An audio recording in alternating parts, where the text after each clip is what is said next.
Amen. Praise God. No? At salamat. Una-una gusto ko magpasalamat sa Panginoon kasi sabi nila, Pastor, akala ko nag-fasting ka, bakit lumaki ulit yan mo? Tumigil ako dahil nag-explain pa, no? Kasi nangako kasi ako dito, di ba? Nagkaroon ng sakit and baka sabi ng doktor, baka tigil muna. Then pagkatapos ng laboratory, balik na ulit. So pinapasalamat ko yung Panginoon kasi hindi ako makatulog talaga. Grabe, pain reliever lang ang iniinom ko, no? Talagang lalo't pag tuwing gabi. Tapos, di ba, sanay ako mag-aral ng gabi. Hindi ako sanay mag-aral ng umaga. So, napipilitan ako, pero gabi pa rin. So, pain reliever lang parate. So, mag-isang linggo na. Ah, bukas, magpa-check up. So, praise the Lord. Dahil natapos din. Anyway, ang ating series ngayon is about relationship goals, no? Real relationship goals. Tugma din sa February. Now remember, ang ating tinatawag nito, yung ating focus ngayon is that building a healthy, functional J group or small group. No? So sa small group, kaya ang series natin ngayon hanggang March ba? April. It's about sa content ng ating small group sapagkat kung familiar kayo sa ating small group, dapat meron tatlong elements na ito na kailangan. Dapat relational, establish yung relationship, biblical, and missional.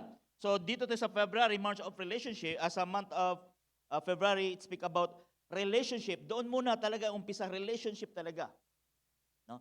So last Sunday, pinag-usapan natin yung humility. So, paano malaman may humility ka nung last Sunday?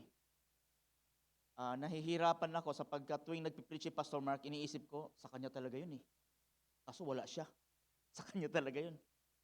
Pero nagbabattle talaga sa sarili ko, sabi ko, hindi, para sa akin yan. Kaya wala siya, kasi yung mensahe ay para sa akin. So, di ba karamihan sa inyo, nung last Sunday, aminin nyo, sa amin, sa Jam Silas Piñas, umamin sila na yung preaching doon ni Pastor Mark, para daw doon sa taong pinapatamaan nila.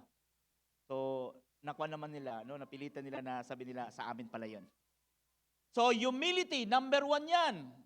And then, ang ating pag-uusapan ngayon ay, para magkaroon ng establish yung relationship, kailangan ay unity. So, pag-uusapan natin, ating title sa sa hapon na ito, Unity in Diversity. So, bago ang lahat, tayo basahin muna natin yung salita ng Panginoon. Sige, ready? Pwede tayong tumayo. Basahin natin, saglit lang ito. Ready, say.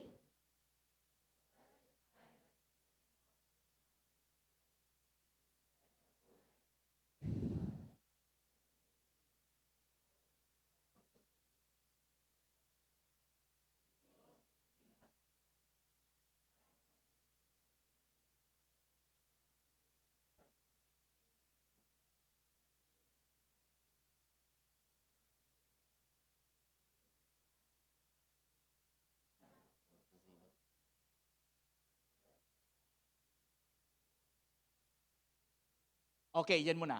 So makikita natin si Jesus, bago siya tinawag yung mga disciples niya, 12 disciples, nag-pray muna siya. Nung nag-pray siya, tinawag niya ang mga disciples. Alam ko, marami sa inyo dito, kung tatanungin ko, hindi nyo sa ulo, memorize yung mga 12 disciples. Okay, yan na, yun ang kanilang pangalan. Ngayon, alam nyo na. So pagkatapos nyon, ito bago mag-umpisa si Jesus sa ministry, sinabi niya, tinawag niya yung kanyang 12 disciples. Now, nang bago, malapit nang mamatay si Jesus, pinag-pray niya ang kanyang mga disciples for protection, sanctification, at pinag-pray din niya ng unity ang mga disciples at saka mga future believers tayo. Okay, basahin natin sa John chapter 20. 17:20, rather. Sige, go.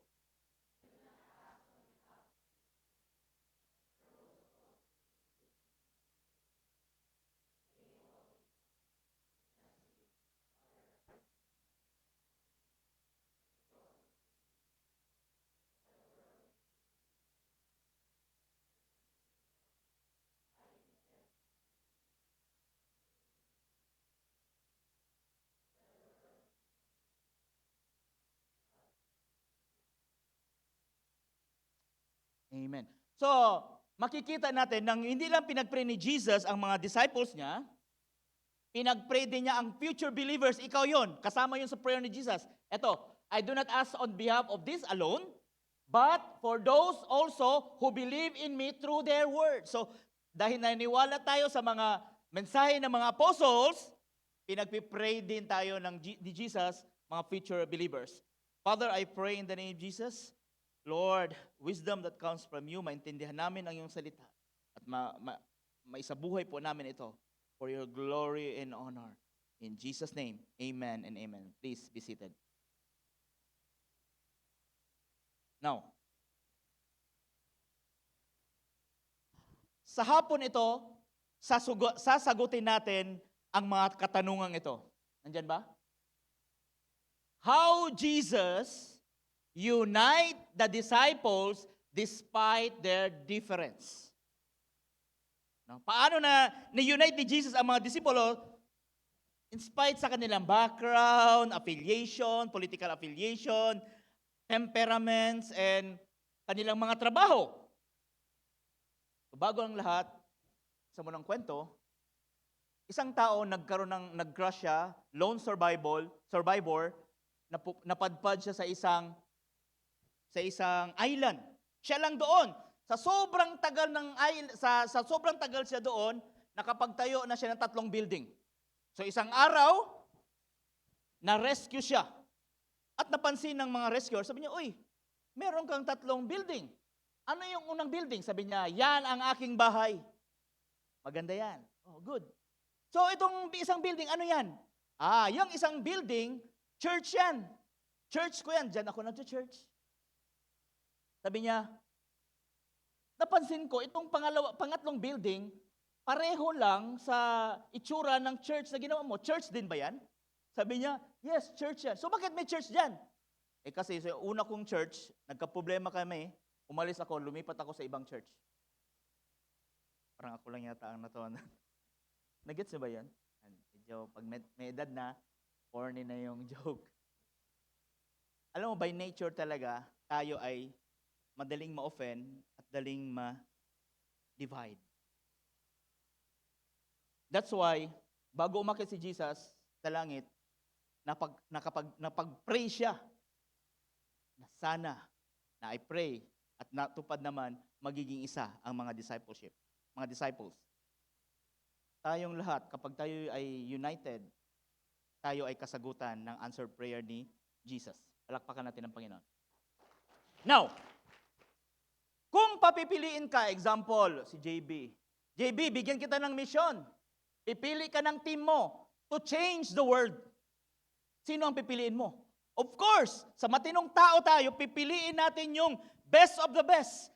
Bright, mga pinakamatino. Dito galing sa UP siguro, Ateneo, lahat. At pipiliin natin na compatible ang ating personalities. Pareho tayo. Ano ka? Bisaya ka, Tsabaga, ano ka? O pareho tayo kasi madaling magkaintindihan. Sabi na nga nila, the birds that same feathers flocks together. Yun ang gusto natin. Pareho tayo. Madali tayo magkaintindihan tayo. And then we conquer the world. Now, pero alam nyo ba, si Jesus, He did the opposite. Baliktad ang ginawa niya. Now, tingnan natin, meet the disciples of Jesus. Okay, meet the disciples of Jesus. Different temperaments, different politics, and different past. So, umpisa pa lang yung temperaments nila. Makikita natin, si Peter, very impulsive, loud, action first. Hindi nag-iisip. Kapag meron siyang naramdaman, diretso ka agad. Sabi ni Jesus, okay, uhugasan ko yung paa. Sabi ni Peter, hindi, ilang paa. Pati ulo, hugasan mo. Hindi, malinis ka na yung paa lang. Di ba? So, Lord, ikaw ba yan? Sabihin mo sa akin na pupunta ako doon. Bago magsabi ni Jesus, come, nandoon na si Peter. Tapos nalumingon na, nahulog din siya. Very loud. Hindi Lord, alam mo, ni-review kita, hindi ka mamatay in Jesus' name. Sabi niya. Very loud siya. Hindi kita, Lord, hindi kita magta-try sa'yo. And then, ilang minuto lang, 3 times, pinagkanulo. Hindi. Dininay ni Peter si Jesus. Si John naman, very emotional, very intimate. Alam niyo yung sa picture doon sa Last Supper, siya yung kuya-kuya-kuy doon kay Jesus. Kaya napagkamalan nila si John ay pabebe. Siguro sabi ng mga LGBT, tingnan mo, LGBT pa niyan si John, bading. Very emotional, very intimate. Si Thomas naman, very analytical, very skeptical, doubter. Sabi niya, hindi ako maniniwala. Maniniwala lang ako kapag si Jesus magpakita sa akin, may butas sa kanyang kamay, paa, at saka tagiliran, saka lang ako maniniwala. To see is to believe. Hindi, walang faith sa akin. Kailangan makikita ko talaga yan. Yan ang mga disipulo nila. Tingnan mo, ibang difference. Si John, si James at si John. Alam mo si John, nandoon siya sa emotional, nandoon din siya Son of Thunder. Ano ibig sabihin ng Son of Thunder? Merong anger issues. Bipolar yata to si John. Minsan, mabait. Minsan, grabe. Sila yung sinabi na, okay, Lord, sila ba yun? Magpadala ka ng mamatay na ito. Meron silang anger issues. Sila yung nagmamataas. Sila yung nagsasabi, Lord, ako yung uupo sa kanan sa kaliwa mo. Sila yun. Grabe yung mga temperaments nila. Very entitled. Now, sa kanilang political affiliations, si Matthew, tax collector, traitor to the Jewish eyes. Bakit siya traitor? Kasi Jew siya, kumukuha siya ng tax para sa Rome. Ang Rome ang sumakop sa kanila. So, traitor. Kaya galit na galit ang mga Jew kay Matthew. Pero nagiging disipulo siya. Sino ang kapartner niya? Si Simon the Zealot, political extremist. Kalaban niya siguro sa inisip, tatagain ko talaga ito si Matthew. Traitor ito, tapos kasama ko ngayon. Ito yung mga aktivista. Nandyan, aktivista. Now, tingnan naman natin ang kanilang past. Fisherman, corrupt tax collector, rebellious, activist, loud personalities, doubters, passionate, hot-tempered. Jesus even chose someone who betray him. Si Judas. Now, imagine mo yan. JB, ikaw ang J group nito, leader. G12 mo yan.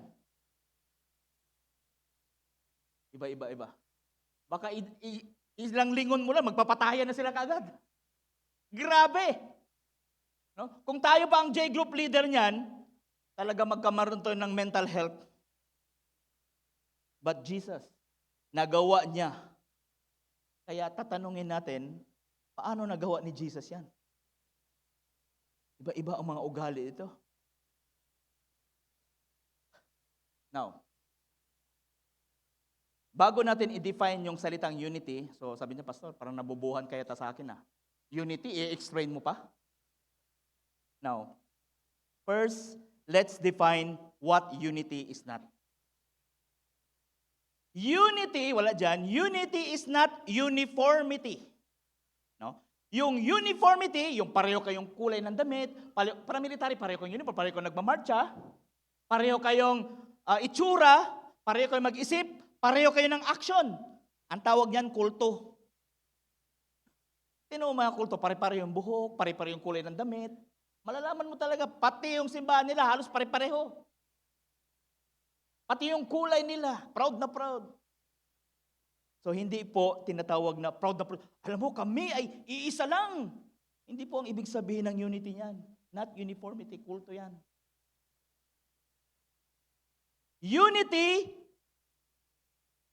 Uniformity comes from without. Kung ano itsura mo, yun ang uniformity. Kung ano yung pare-pare kayong thinking, pare kayong action. But unity comes from within. Spiritual oneness in heart, mind, and purpose in Jesus. Yung unity dito is, isa lang yung source. Iba-iba kayo, pero isa lang ang yung source. Ang source nyo, ang root nyo, ang grounds nyo, si Jesus. One mind, yung kinanta kanina, one body, one soul, one faith, one baptism, one God, one mediator, one spirit. Yun, isang purpose. Now, yun ang ibig sabihin nun. Pangalawa, unity is not unison. We can sing in harmony without singing in unison na yung pareho kayong, example niyan is that yung choir. May alto, may baho, may, ano ba yan? Kasi ako dati, baho lang ako Baho lang. So, kung puro baho, pangit pakinggan, monotonous. Ang harmony, baho, tenor, alto, pagsabay-sabay sila na umaawit, nagkaroon ng harmony. And then ang orchestra or mga band members, gitara, lahat, sama-sama. Pag nagsama-sama sila, iba-iba sila, pero kapag nagsama-sama sila, nagkaroon ng harmony. Yan ang ibig sabihin ng unity in diversity. So, unity is not force conformity.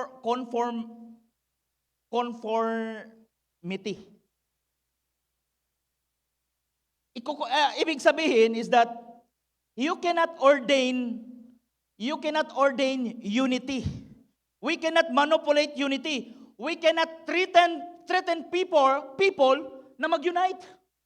Kailangan mag-unite kayo, kaisa lang tayo. Yes, maaring susunod yan, but out of fear. Ulit, di ba ganon? Susunod nila, pero nagsaloob, hindi naman nila gusto yun. Pero dahil yun ang sinabi nila, sige, sunod na lang. Kasi kung hindi, maimpyerno ka. So, takot sila sa impyerno. Yun ang kanilang motivation. Now, unity in diversity means that people can be different in background, personality, skills, or calling, yet still be in one purpose, mission, faith, under Christ. Yun po ang ibig sabihin ng unity in diversity. So anong ginawa ni Jesus? Bakit nagiging isa ang mga disipulo in spite of their difference? Hindi na tatagal. Umpisa natin. Una, ang ginawa ni Jesus gave them one mission. Ano yun? Follow me, and I will make you fishers of men. Ganun pala. Jesus gave them one mission. Hindi sila binigyan ni Jesus ng platform. Hindi sila binigyan ni Jesus ng sistema. Binigyan sila ni Jesus ng mission. Ano yung mission? To follow Jesus, sumunod ka sa akin para makilala mo ako, para magkaroon ka ng intimate sa akin, at makilala mo ako ng lubusan. Sa ating mission yan, to know God more. So, to follow Him means to know Jesus more. Mas makilala mo si Jesus sa pagsunod mo sa Kanya. Dinidisciple ka ni Jesus para sumunod ka, para makilala mo siya. Because it is impossible to love someone to whom you do not know. Hindi mo pwedeng mahalin si Jesus kapag hindi mo siya kilalang lubusan. So sabi ni Jesus, sumunod ka muna sa akin. Magiging teacher and student tayo. Makilala mo ako, magkaroon tayo ng intimacy para matuto mo ako mahalin. And after that, pag nagmamature ka na, pag alam mo na, I will make you fishers of men. Yun ang goal.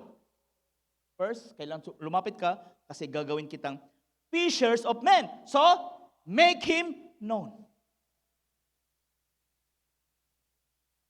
So, isa pala ang goal. To make disciples and make disciples.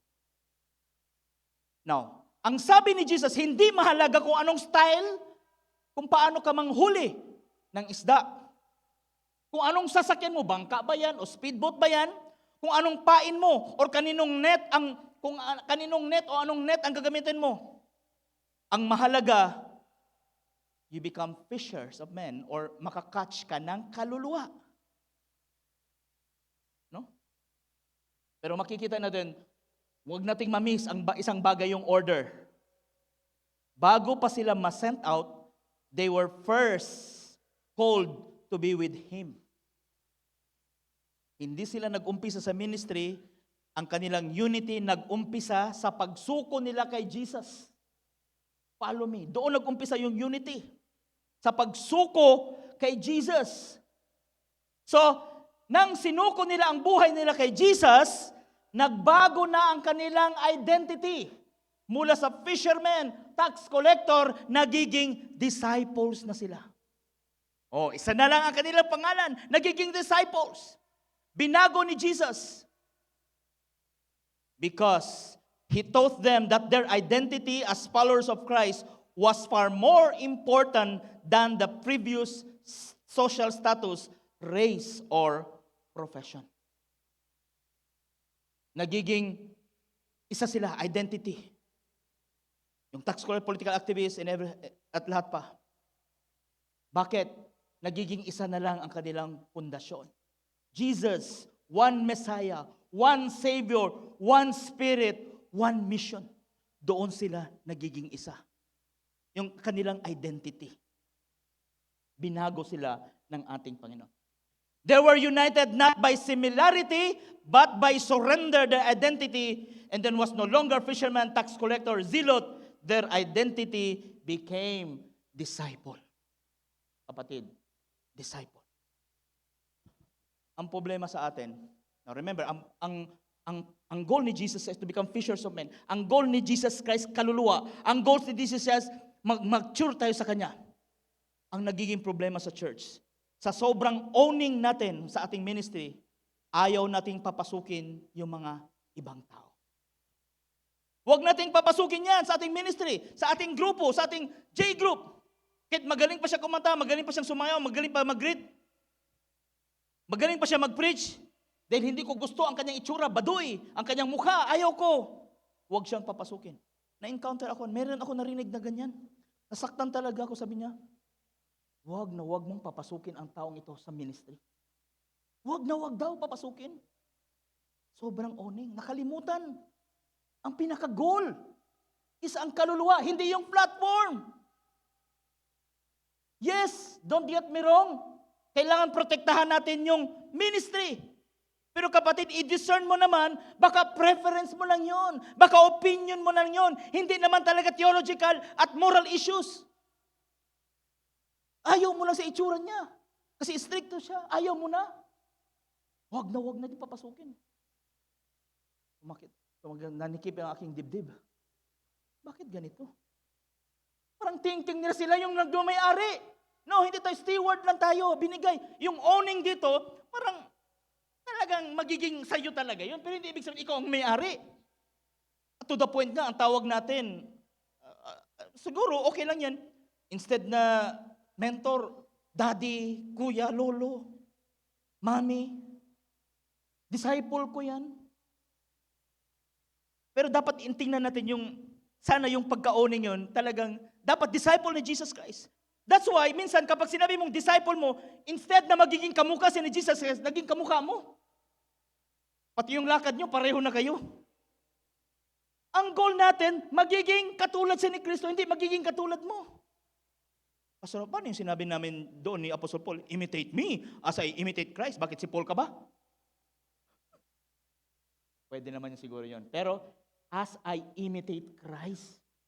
Dapat sa ating pagdi-disciple, mapo-form si Jesus sa kanilang buhay. Ang problema sa ating mga disciple, nagiging kaugali din natin. Buti sana kung katulad ni Jesus din. Hindi. Masungit pa sa, ano ba ito klaseng? Galit tuloy ako. Kasi first hand talaga na experience ko yan bilang pastor. Ang sakit sa loob ng isang pastor, na instead na makapasok na kaluluwa, hindi natin papasukin. Ginamit nating springboard yung music para lumapit sa Panginoon. Ayaw natin, hindi. Kasi kailangan baptize. Yes, totoo yun. Nirekomenda ng pastor, nadidiscern ng pastor. Mas magaling ka pa ba doon? Hindi, kailangan talaga may tatak. May banal na spirito. Ayun ko, bahala ka na dyan. Kaya lang i-discern po natin yung mga kapatid sa sobrang owning. Tao ang goal, hindi platform. Ang platform nandyan lang yan, sistema para magiging maayos. Pero ang pinaka-goal, to follow Jesus and make Him known. Fishers of men, yun ang purpose. Na lumago at able to make disciples. So, yun ang ginawa ni Jesus. No? Makikita mo dito na ihugot ang mga pastor talaga. Kasi nagkaroon ng division. Ayaw na tingnan mo. Malalaman mo na yun sa posting. At may na nagpapaalam na. Wala kayo dyan. Second, anong ginawa ni Jesus para magiging isa sila in spite of differences? Una, binigyan sila ng mission. Dapat maliwanag yun sa kanila. Nagbago na lang kanilang identity. Naging isa na sila ni Kristo. And then, second, Jesus modeled servant leadership. Nag-model siya. Now that I, your Lord and teacher, have washed your feet, and you also should wash one another's feet. I have set you an example that you should do as I have done you. Nakikita natin dito na Sabi niya, kung ako nga ang Lord, preaching ni Pastor Mark, Diyos, pinakamataas na, nagpakumbaba, nagsiserve. Hindi lang naging tao, hindi lang nagiging king or leader, kung hindi, servant talaga. No. Ang context niyan, isang araw, nagkaroon ng discussion. Sabi na, who is the greatest? No? Who is the greatest? And Jesus rebuked them and responded with towel. Alam ni Jesus, ang tanging paraan para magkaroon ng unity, kailangan patayin yung pride. Tinuruan sila ni Jesus that greatness not comes from position but service. Dapat kayo maglilingkod at paglilingkuran nyo ang isa't isa. Makikita, sinabi ni Jesus, minodel niya, kailan maglingkod.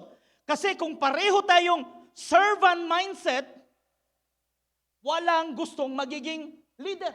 Lahat, kung leader man, servant leadership. Naglilingkod pa rin.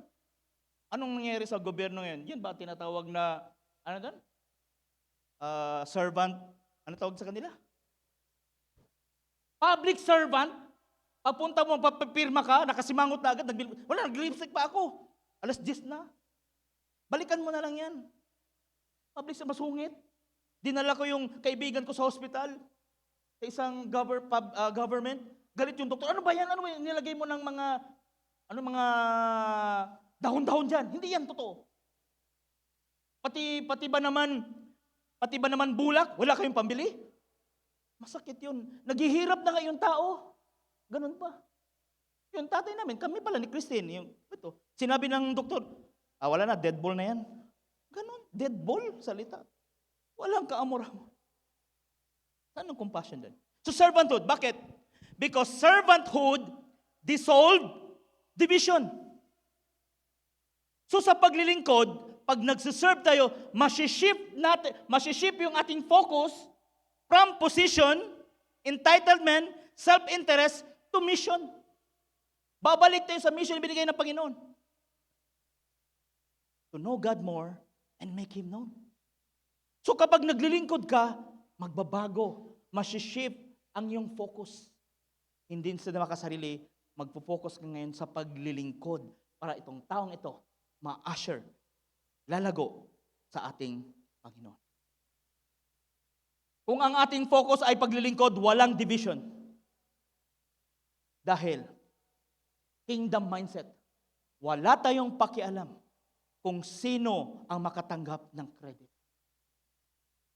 Wow! Ang grupo nila na gito, lumago! Wow! Ang grupo nila lumago! Ang grupo nila, bumagsak. Buti nga, sungit kasi ng disciple nila. Hindi tayo natutuwa.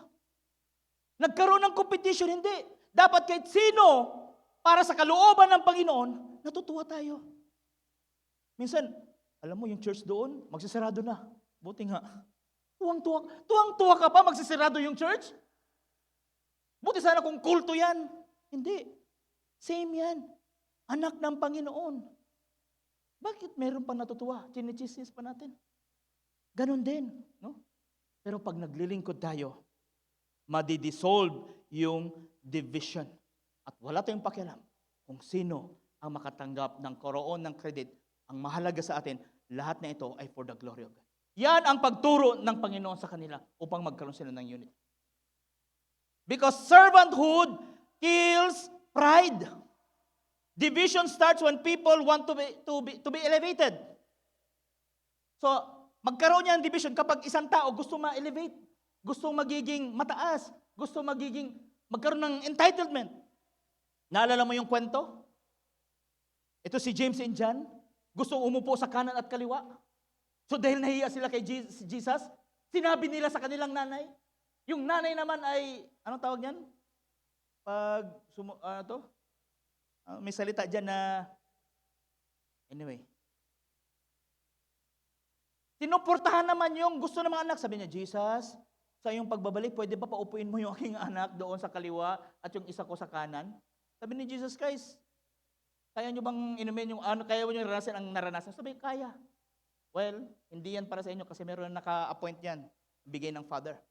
Now, nang narinig, makita mo sa verse 20, wala dyan, Matthew 20:24, and sinabi doon, and when the 10 heard it, they were greatly displeased with the two brothers. Nung narinig nung 10, greatly nagalit. Doon nag-umpisa ang division. Nagalit kasi merong gustong tumaas. Greatly. Division. Nagkaroon ng, nag-umpisa yan kapag merong taong gustong mataas.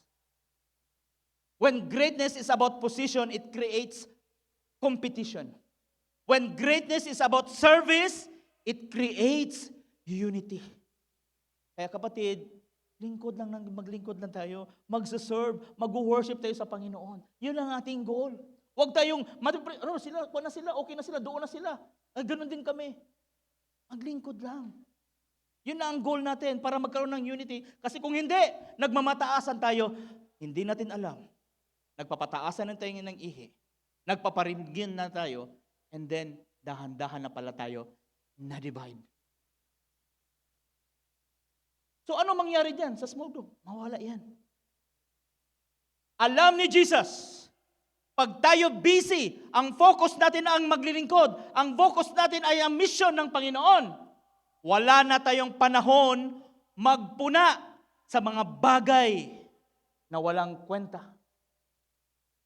Wala na tayong panahon para gagatungan, makikipag-chismis sa mga taong nagko-confide sa atin.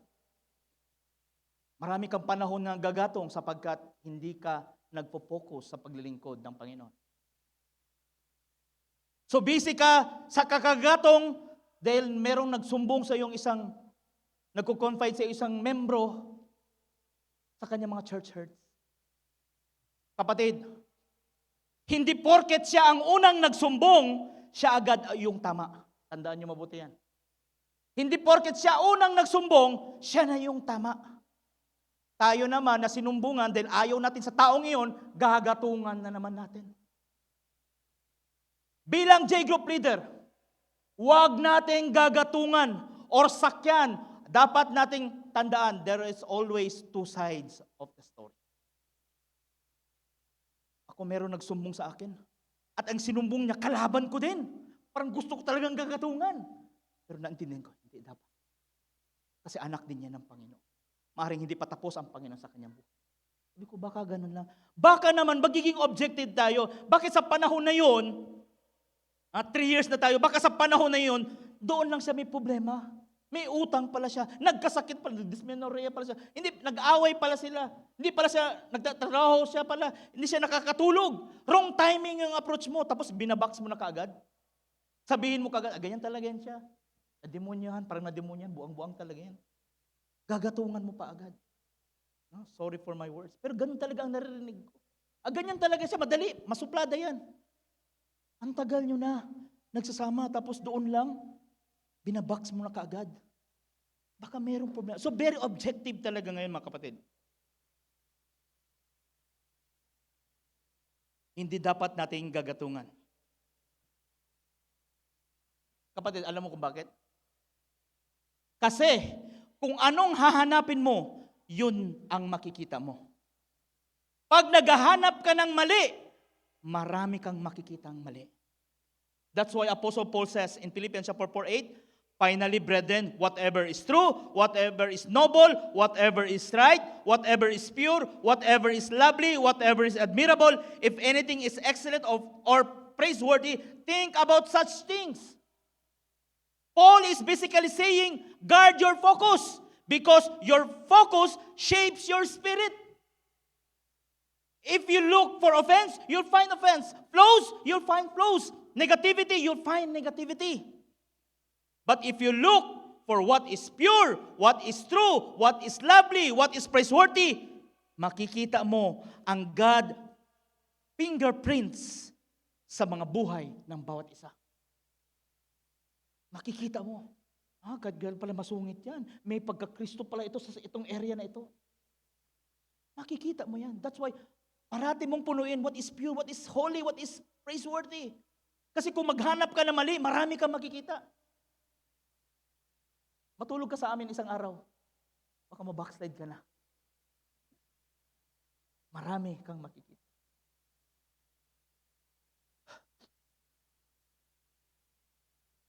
Now, bilis lang natin.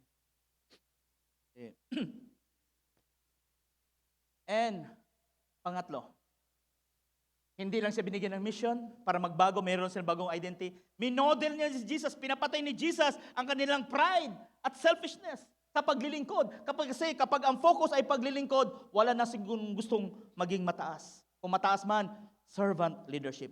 And lastly, kumpleto na! Pero pinagpipray pa rin sila ni Jesus Christ. Jesus prayed specifically for their unity.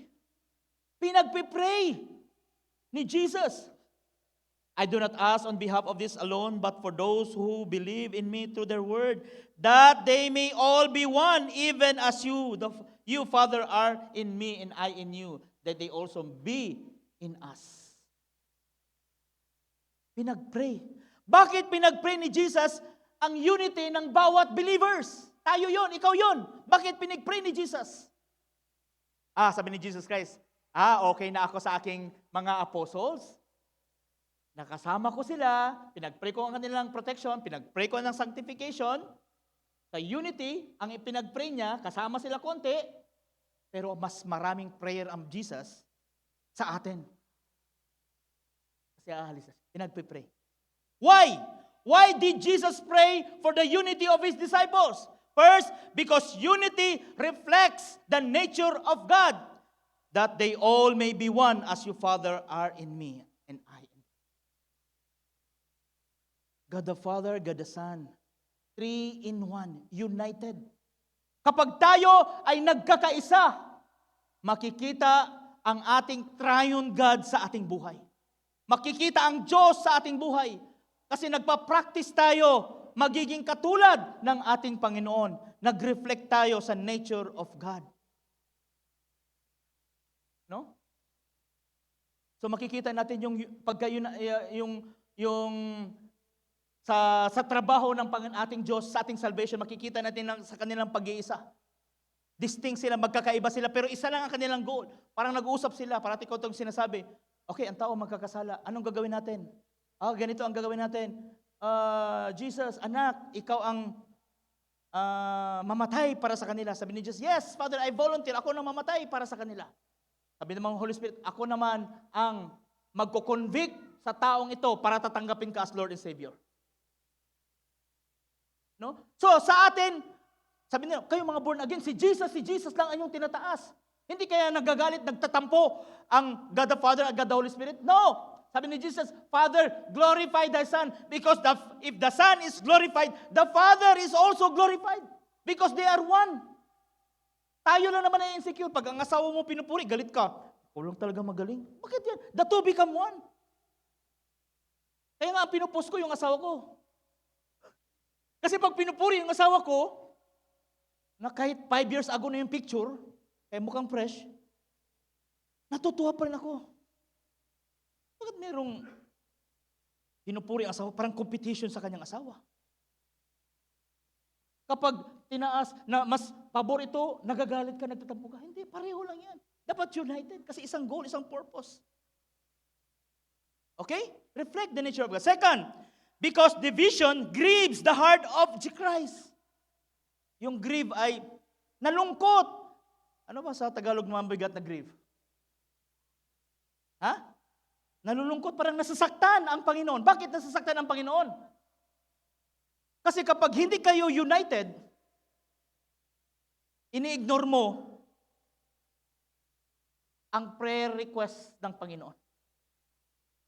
Instead na answered prayer ka ng Panginoon, ikaw ang pumipigil. Mag-grieve. Example. Mga kapatid, please pray for me na makapasa ako sa bar exam. Hindi, bobo ka talaga, hindi ka talaga papasa. Hindi kayo mag-agree. So yung nagpe-pray request, masasaktan? Prayer request ko yun, hindi ka mag-agree?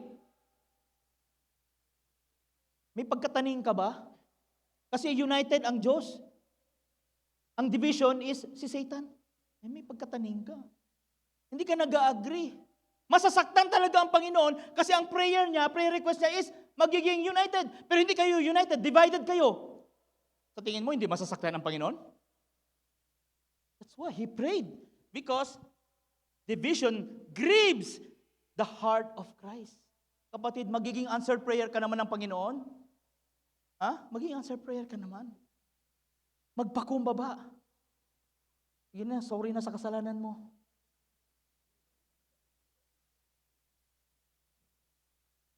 Binabaliwala natin, talaga masasaktan ang Panginoon.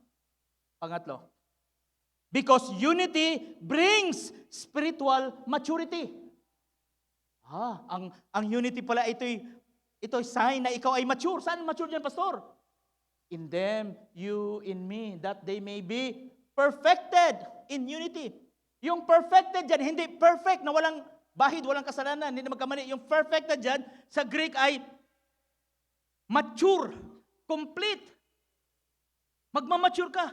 Pag tayo ay united, ito ay sign na ikaw ay mature believers. It means this unity is a sign of immaturity and insanity. Pastor, tanggap ko na magiging immature, pero sobra ka naman, insanity agad, buang ba yan? Buang agad? May ebidensya ka ba, pastor, kapag may division is insanity? Tanggap ko immaturity, pero insanity, ibang usapan yan. May ebidensya ka, pastor? I-highlight natin sa isang illustration. Isang araw, may bagong inspector sa dyan sa Mandaluyong, sa mga mental, sa mga salita, no? Mahirap banggitin, pero buang. Or yung mga baliw. So, isang inspector pumunta doon sa Mandaluyong para bisitahin yung mga baliw doon. Kasi yung isang inspector nagkalib. So, bago siya, naobserbahan niya, sabi niya, sandali, yung isang kulungan, 10 baliw, isa lang ang nagbabantay. At yung nagbabantay, walang armas. Siya ang nagpapakain. High risk yan. Sabi niya, sandali, Brad. Napapansin ko, 10 yan, ikaw lang mag-isa. Napakadelikado yan. What if, kung sama-sama sila, pagkaisahan ka, na sama-sama ka nilang gapusin at dumugin, wala kang kalaban-laban. Sabi nung servant, buang nga ni. Walang matino. Sabi niya, walang buang or walang baliw na nagkakaisa. Pag nagkakaisa yan, Christian yan. Palakpakan natin ang Panginoon. Kaya sabihin mo sa katabi mo, huwag kang magpabuang-buang. Di ba? Yung baliw po, hindi po yan nagkakaisa. So tama lang, immaturity and insanity. Baka ipopost nyo yan mamaya. Buang nga ni. Baka, dapat ito yung context, baka ma-bash tayo. Ito pa, sunod. Because division weakens our witness to the world. So that the world, if you are one, so that the world may know that you sent me and love them even as you have loved me. Kapatid, division. Kapag meron tayong disunity sa nangyari sa ating buhay, wala tayong integridad ang ating pag-witness, pag-share ng gospel. Division is one of the enemy's most effective weapons against the church. He cannot destroy the church. That's why he wants the church to be divided. Kapag divided ang church, tayo ay vulnerable. Sabi ni Peter, the enemy, like a roaring lion, looking for someone to devour. So, ibig sabihin, kapag nawala ka, medyo matagal pa bro. Huwag kang mag-alala kasi 10 minutes.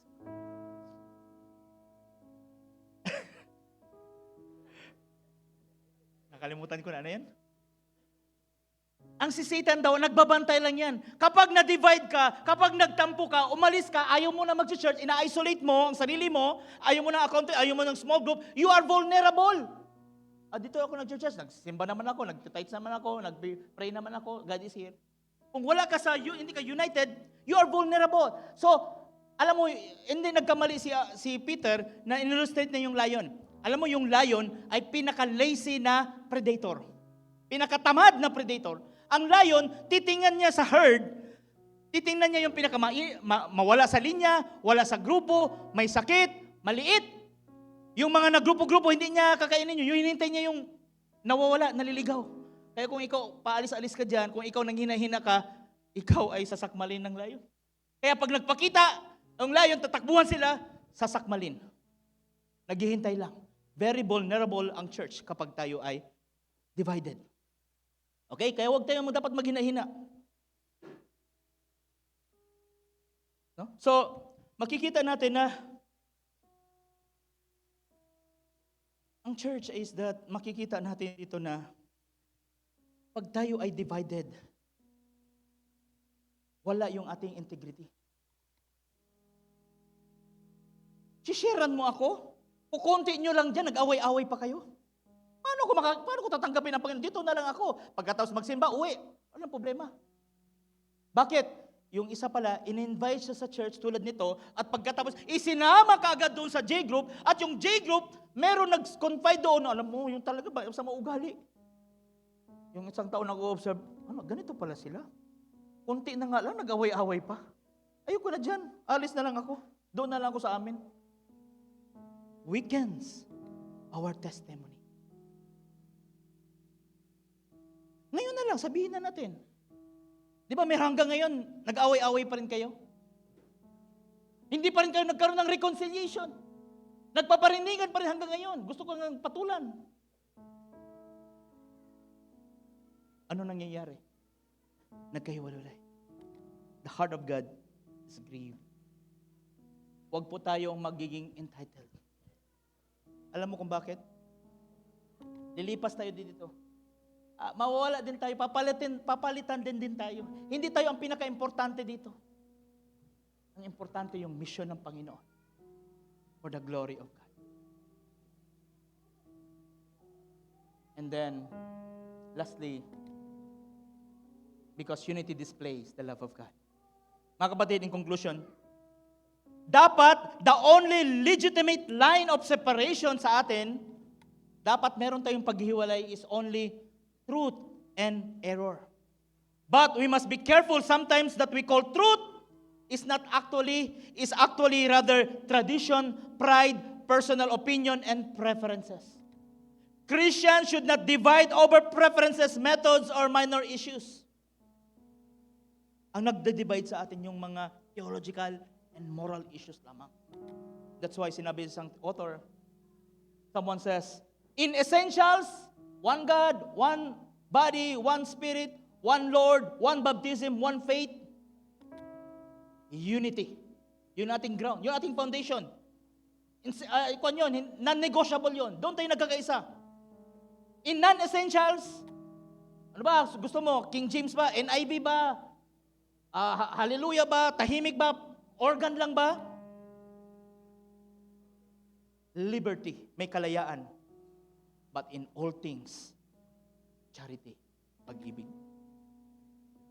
Kapatid, napakahalaga yung pagkakaisa. Lalo na ang focus natin is small group.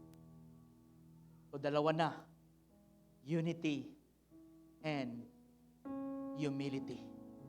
Sigurado tayo, lalago ang gawain ng Panginoon. Amen and amen.